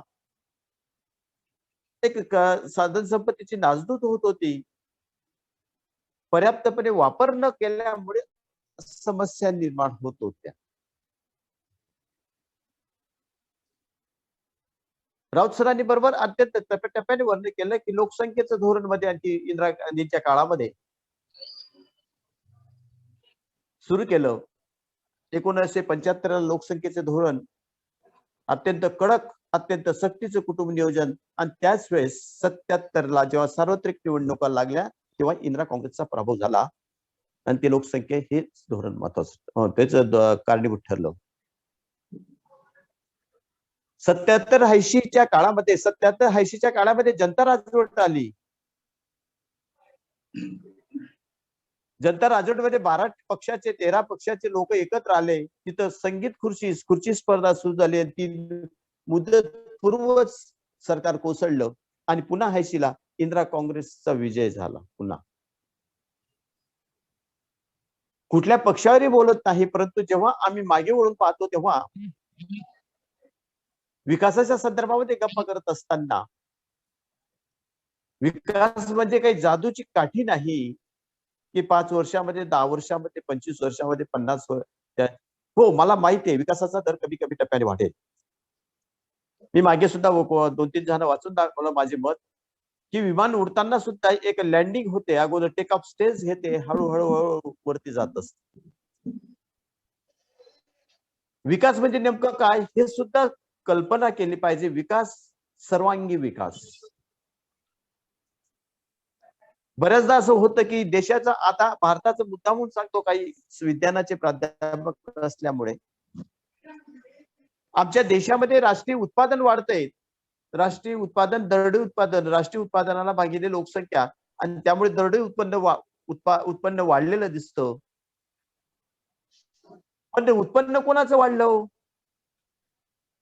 हे जे टाटा, बिर्ला, अंबानी वगैरे यांचेच उत्पन्न वाढतं, त्यामुळे ते एकूण त्यांचं उत्पन्न सुद्धा देशाच्या राष्ट्रीय उत्पन्नामध्ये धरलं जातं. शरीराचा जर बॉडी फिट करायची असेल ना, हाताचे मसल, पाय, तब्येत हे सर्व व्यवस्थितपणे वाढ झाली पाहिजे, तंदुरुस्त दिसलं पाहिजे. नाहीतर पोटाचा नगारा आणि हातपाय बारीक, त्याला काही विकास म्हणत नाही. त्याचं वजन वाढतं, पोट वाढल्यामुळे वजन वाढतं. वजन वाढलं म्हणजे तब्येत सुधारली असा त्याचा अर्थ मुळीच घेऊ नका. सर्व अंगी विकास, आणि तो विकास मग राऊत सरांनी मध्येच अवमूल्यनाचा विषय काढला. विज्ञानाच्या प्राध्यापकांना अवमूल्यन म्हणजे नेमकं काय ते पण कमी वेळ होता पण सांगितलं गेलं पाहिजे. अवमूल्यन म्हणजे जागतिक पातळीवर आम्ही आमचं चलन स्वस्त करतो. चलन स्वस्त करण्याचा उद्देश काय? की जास्तीत जास्त चलन स्वस्त केलं तर बाहेरच्या देशांना आपलं चलन जास्त जातं, त्यामुळे आपल्याशी जास्त संबंध ठेवतात, व्यापार वाढवतात. डॉलर जर 72 रुपये असेल तर आम्ही त्यांना सांगतो की तुम्हाला आम्ही 80 रुपये देऊ $1. अगोदर 72 पण आता 80 द्यायला तयार आहोत. म्हणजे आम्ही स्वतःहून किंमत जागतिक पातळीवर इतर देशाच्या तुलनेने आम्ही स्वतःहून रुपयाची किंमत कमी करत असतो. त्यामुळे गुंतवणूक वाढते, व्यापार वाढतो. एक विशिष्ट काही काळापर्यंत अवमूल्यन केलं जात असतं, पुन्हा थांबवलं जातं. म्हणून विकास, आणि एक लक्षात ठेवा, हे सर्वांना माहिती आहे की पडताना एका प्रचंड वेगाने पडू नका. थोडं एक समान वेगाने जर पडलं तर तो आपण शेवटपर्यंत पोहोचतो, उद्दिष्टापर्यंत पोहोचतो. म्हणून विकास जर करायचा असेल तर हळूहळू टप्प्याटप्प्याने विकास होतो. आम्हाला सुद्धा व्यक्तिगत मान्य आहे की आमचा विकास जागतिक पातळीवर इतर देशाच्या तुलनेने वेग कमी आहे, पण आमचा विकास चिरकाल आहे. टीकाकारांच्या मध्ये काही टीका करू द्या तुम्ही. टीकाकार किंवा दोष काढणारे असतील, त्याला आपण चुगली करणारे असतील. जसं म्हणतो ना, माशी कुठे बसते? शरीरावर कुठेच बसत नाही, पण त्या शरीराला जिथं जखम होते ना, त्याच जखमेवर माशी बसते, ते खात असत. टीकाकारांना बाकी गोष्टी दिसत नाहीत. विकास, मग आम्ही स्वातंत्र्यानंतर चौथी महासत्ता म्हणून ज्यावेळेस विचार करतो, पण अजूनही आमच्या देशामध्ये समस्या आहेत. मध्येच आम्ही वेलफेअर इकॉनॉमी बाजूला पडली, समाजवादी समाजच बाजूला पडली, आणि 1991 ला मुक्त अर्थव्यवस्था मी स्वीकारली. मुक्त अर्थव्यवस्थेमध्ये अशी गोष्ट आहे, पळा रे पळा, कोण पुढे पडतं. त्याच्यामध्ये आम्ही त्यावेळेस ते नियोजनकारांचं ते स्वप्न होतं, समाजवादी समाज व्यवस्था आमच्या देशामध्ये प्रस्थापित झाली पाहिजे. हे देशातला तळागाळातला जो वर्ग असेल, मागासलेला वर्ग असेल, आदिवासी असेल, दलित असेल, त्यांना विकासाच्या प्रवाहामध्ये समान संधी दिली पाहिजे, पुढे नेलं पाहिजे. पण माझा प्रत्येक व्याख्यानात एक उद्देश असतो की या सर्व गोष्टीला राजकारण जास्तीत जास्त अलीकडच्या काळामध्ये जबाबदार ठरतंय. नांद्रे सरांनी विषय काढला भ्रष्टाचारांचा. भ्रष्टाचार ठीक आहे, मान्य आहे, पण त्यापेक्षा अत्यंत त्या पलीकडची अवस्था जर असेल तर राजकारण, अत्यंत राजकारण, गलिच्छ राजकारण. एक सरकार दुसऱ्या सरकारवर टीका करते. जे सत्ताधारी सरकार आहे ना, म्हणजे मागच्या काळामध्ये कोणतं सरकार होतं त्या सरकारवर टीका करते, आता तेच जर सरकार आलं लगेच दुसरं सरकार त्याच्यावर टीका करेल. जे बाहेर आहेत ते सत्ताधारी टीका करतं, आणि सत्ताधारी ते बाहेर याच्यावर टीका करतं. ही जी क्रमाक्रमाने येणारी जी साखळी आहे, क्रमाक्रमाने जे विहिरीवरचं जे पातं असतं, जसं एक पातं गेलं दुसरं पातं येतं, तसं राजकारणाच्या बाबतीमध्ये एकमेकावर टीका करण्यामध्येच आम्ही लक्ष केंद्रित करतो. भ्रष्टाचार ठीक आहे, एका क्षेत्रामध्ये 500 कोटीचा 1000 कोटीचा भ्रष्टाचार ठीक आहे, पण आम जनतेसमोर जेव्हा असा प्रश्न निर्माण होतो टीका करण्याचा, आताचं सरकार असं वाचलं मी की 50 वर्षामध्ये काय केलं, पण त्यावेळेस त्यांना सुद्धा माहित असतं की एकदम चौथ्या महासत्ता म्हणून ज्यावेळेस उल्लेख केला जातो त्यावेळेस कदाचित 5 वर्षामध्ये महासत्तेचा विषय निघणार नाही, ते लक्षात ठेवा. देशामध्ये एवढे उद्योगधंदे वाढले, ते उद्योगधंदे 5-7 वर्षामध्ये किंवा 10 वर्षामध्ये झाले नाही, 8 वर्षामध्ये झाले नाही, हे त्यांना माहिती आहे. परंतु राजकारणामध्ये तसंच असतं, जे सत्तेवर असतात ते बाहेर जाऊन टीका करतात आणि जे बाहेरचे सत्तेवर गेले त्यावेळेस त्यांच्यावर टीका करतात. म्हणून याचं संशोधन परीक्षण देशातल्या जनतेने केलं पाहिजे. आणि मी तरी म्हणतो, आज देशाचा विकास उशीर व्हायला जर कारण असेल तर या देशातले ज्ञानी गुणवान लोकच कारणीभूत आहे देशाचा विकास उशीर व्हायला. कारण ते भानगडीत पडत नाही, नरोबा कुंजुबाचं धोरण ठेवतं. म्हणून देशाच्या विकासासाठी गुणवान बुद्धिवान लोकांनी सामील झालं पाहिजे आणि ते सुद्धा जेव्हा ते सत्तेमध्ये भाग घेतील किंवा प्रशासनामध्ये चांगल्या पद्धतीने भाग घेतील त्यावेळेस अत्यंत काटेकोरपणे पालन केलं पाहिजे. स्टेजवर जर बोलत असतील तसं वागलं पाहिजे. म्हणून त्यासाठी या देशातल्या ज्ञानी लोकांनी पुढे आलं पाहिजे. आणि या पंचवार्षिक योजना 12वी पंचवार्षिक योजनेपर्यंत झालंय, परंतु त्या योजनांचं यश अपयश सुद्धा राऊत सरांनी सांगितलं. काही प्रमाणामध्ये अपयश आहेत, काही प्रमाणामध्ये यश आहे, पण ज्या प्रमाणामध्ये यश आलं पाहिजे त्या प्रमाणामध्ये यश येत नाही, ही आपली भारतीय शोकांतिका आहे. त्यामध्ये आपण सर्वच दोषी आहोत.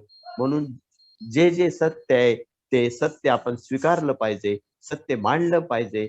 परंतु आपण म्हणतो आपलं काय घेणं देणं आहे, हुकावून गेलं.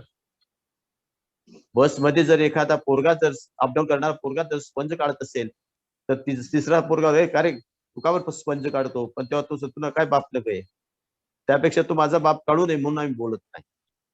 अशी परिस्थिती आज देशाची आहे. त्यासाठी प्रत्येकाने आत्मपरीक्षण केलं पाहिजे. लोकशाहीमध्ये प्रत्येक जण हा या देशातला पिलर आहे. या पिलरने अत्यंत महत्वाची भूमिका बजावली पाहिजे. म्हणून तरच सरकारच्या योजना यशस्वी होतील आणि सरकारच्या योजना तळागाळापर्यंत पोहोचतील.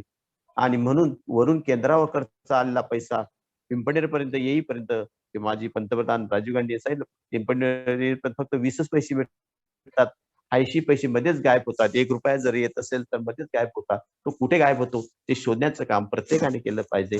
तरच योजना यशस्वी होतील, उद्दिष्ट यशस्वी होतील आणि अत्यंत चांगल्या पद्धतीने जागतिक पातळीवर भारताचा विकास होईल. चीनचं उदाहरण घ्या की चीनने काही विशिष्ट काळापर्यंत कोणाच्याच भानगडीत पडत नव्हते. आज चीनने संपूर्ण जगातल्या निर्णयाच्या बाजारपेठा काबीज केल्या, निर्णय तंत्रज्ञान डेव्हलप केलं आहे. कदाचित आता चीनमध्ये अशी परिस्थिती आहे की म्हाताऱ्यांची संख्या जास्त आहे, तरुणांची संख्या कमी. आता आपल्या देशामध्ये तरुणांची संख्या वाढलेली आहे. म्हणून त्या पिरियडमध्ये तरुणांनी आपल्या कार्यक्षमतेचा वापर करून योजनांचं त्या ठिकाणी कार्यक्षम पद्धतीने सक्सेस होण्यासाठी प्रयत्न केले पाहिजे. म्हणून आपण सर्वांनी ऐकून घेतलं त्याबद्दल धन्यवाद. धन्यवाद माननीय प्राचार्य साहेब. एकेकाळी या देशामध्ये सोन्याचा धूर निघत होता, साधन संपत्ती विपुल प्रमाणामध्ये होती, फक्त तंत्रज्ञानाचा अभाव होता. अशा प्रकारचे चित्र आपण आपल्या व्याख्यानातून व्यक्त केलं. त्याचप्रमाणे आपण रुपयाचं अवमूल्यन म्हणजे काय अतिशय सोप्या भाषेमध्ये म्हणजे चलन स्वस्त करणे, ते कशासाठी स्वस्त करायचं, व्यापार वाढवणे आणि गुंतवणूक वाढवणे यासाठी. आणि सगळ्यात शेवटी आपण असं सांगितलं सर की हा जो विकासाचा गाडा आहे किंवा खऱ्या अर्थाने विकास जर पाहिजे असेल तर ज्ञानी आणि गुणवंत व्यक्तींनी कृतिशील झालं पाहिजे. त्यांची अकृतिशीलता ही या देशाला घातक आहे, अशा प्रकारचं मत आपण व्यक्त केलं. धन्यवाद सर. आजच्या माननीय प्राध्यापक राऊत सर यांच्या 15व्या विचार पुष्पाच्या निमित्ताने कार्यक्रमाच्या अध्यक्षस्थानी महाविद्यालयाचे प्राचार्य साहेब होते. त्यांनी आपल्याला मार्गदर्शन केलं, त्याबद्दल प्राध्यापक प्रबोधिनीच्या वतीने सरांचे आभार व्यक्त करतो. त्याचप्रमाणे प्राध्यापक के.आर. राऊत सर यांनी अतिशय अभ्यासपूर्ण व्याख्यान आपल्याला दिलेलं आहे, त्यांचे देखील संयोजन समितीच्या वतीने आभार व्यक्त करतो. त्याचप्रमाणे प्राध्यापक राऊत सर यांच्या विचारांवरती आपलं कन्क्लुजन ज्यांनी मांडलं ते प्राध्यापक डॉक्टर एन.बी. सोनवणे सर, त्यांचेही आभार व्यक्त करतो. त्याचप्रमाणे या चर्चेमध्ये प्राध्यापक पेटारे सर, आयपीसी कोऑर्डिनेटर, त्याचप्रमाणे नांद्रे सर यांनी देखील सहभाग नोंदवला, त्यांचे देखील आभार व्यक्त करतो. त्याचप्रमाणे संयोजन समितीचे प्रमुख डॉक्टर तलवारे सर, बळसाने सर, आपण सर्व प्राध्यापक बंधू, प्राध्यापकेतर कर्मचारी, विद्यार्थी मित्र आणि मैत्रिणींनो सगळेजण या कार्यक्रमामध्ये ऑनलाईन पद्धतीने जॉईन झाले, आपले देखील आभार व्यक्त करतो आणि अध्यक्षांच्या परवानगीने ही सभा, हे व्याख्यान संपलं असं जाहीर करतो. बंद करू सर. हो.